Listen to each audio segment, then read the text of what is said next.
ஸ்லோகம் இதெல்லாம் எதுக்கோசரம் சொல்லணும் அப்படின்னாக்க, நம்ம ஸ்லோகம் சொல்லும் பொழுது நம்முடைய மூளையில் ஊசி மூக்கில் தொட்டால் எவ்வளவு தண்ணி வரும் அந்த அளவுக்கு ஒரு ஹார்மோன் சுரக்கிறது. இந்த ஹார்மோன் என்ன பண்ணும் அப்படின்னாக்க, நமக்கு நேர்மறை சக்திகளை அதிகப்படுத்தும். அதனால் எதிர்மறை சக்திகள் நம்ம விட்டு போயிடும். யாராலையும் நம்மளை எதுவும் பண்ணிட முடியாது. யார் வைக்கிற எந்த கெடுதலும் நம்மளை அண்டாது.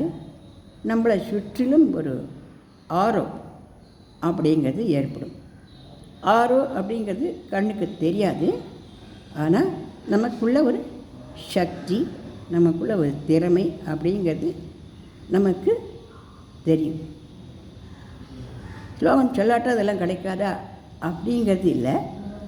ஸ்லோகம் தெரிஞ்சவா ஸ்லோகம் சொல்லலாம், அல்லது மனசை ஒருமுகப்படுத்தி தியானம் பண்ணுறவா தியானம் பண்ணலாம்.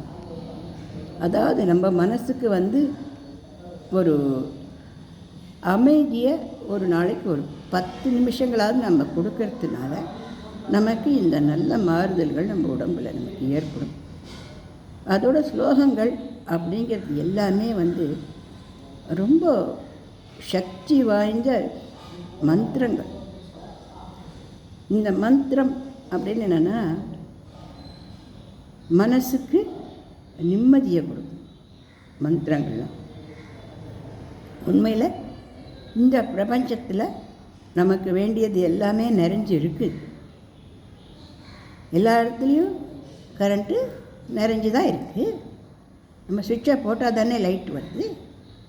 அந்த மாதிரி பகவான் இடத்துல நம்ம கேட்கும் பொழுது நமக்கு நியாயமாக கிடைக்க வேண்டியதை அந்த எம்பெருமான் கொண்டு வந்து சேர்ப்பார் அப்படின்னு தான் ஆன்றோர்கள் சொல்லியிருக்கிற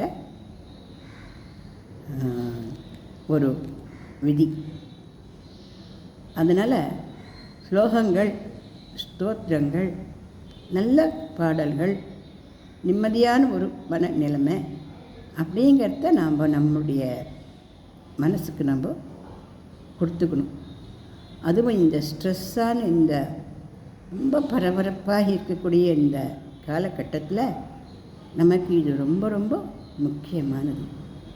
காலையில் எழுந்து ஒரு 10 நிமிஷங்கள் நம்ம மனசுக்கு அமைதியை கொடுத்துட்டோம்னா அன்றைக்கி ஃபுல்லும் நமக்கு சந்தோஷமாகவும் அமைதியாகவும் எந்த பிரச்சனையும் நம்மளால் திறம்பட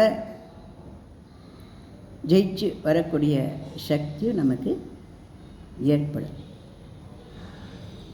இந்த பதிவு பிடிச்சிருந்தா லைக் பண்ணுங்க, ஷேர் பண்ணுங்க, சப்ஸ்கிரிப்ஷன் கொடுங்க. நன்றி, வணக்கம்.